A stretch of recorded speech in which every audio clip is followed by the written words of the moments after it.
Anh lại khóc vì một người chẳng thương anh đâu, một người anh yêu thật đậm sâu. Anh muốn giữ em ở lại, nhưng em muốn chia hai. Nói đi em, anh đã làm điều gì sai? Anh lại ước điều dài khờ, tim anh như nước, để không ai thấy được về xưa. Anh muốn giữ em ở lại, chẳng muốn xa em đâu, nhưng mà anh phải ngậm ngùi đứng sau. Nếu em khóc có một vòng tay đa ở phía sau em, người đó là anh đấy. Lúc quen nhau anh cứ ngỡ trọn vẹn mai sau, nào ngờ đâu đoạn cuối anh ôm thương đau.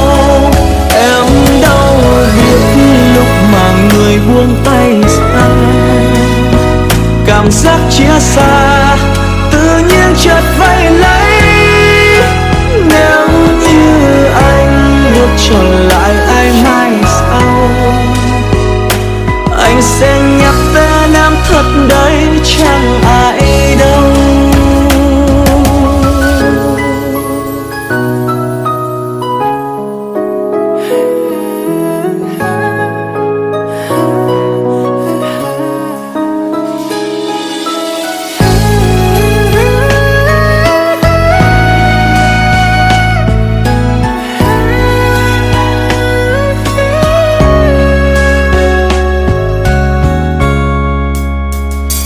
Anh lại ước điều dài khờ, tim anh như nước, để không ai thấy được về xưa.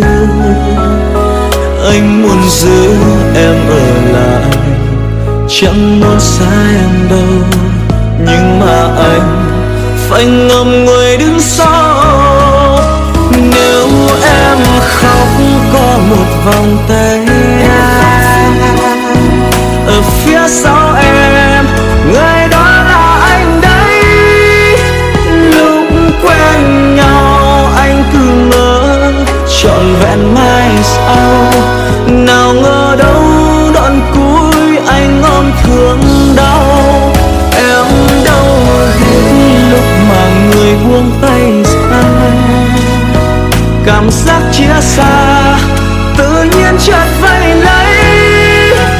Nếu như anh được trở lại ai mai sau, anh sẽ nhắc tên em thật đấy, chẳng ai đâu.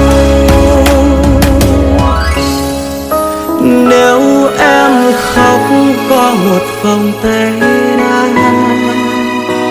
từ phía sau em, người đó là anh đấy.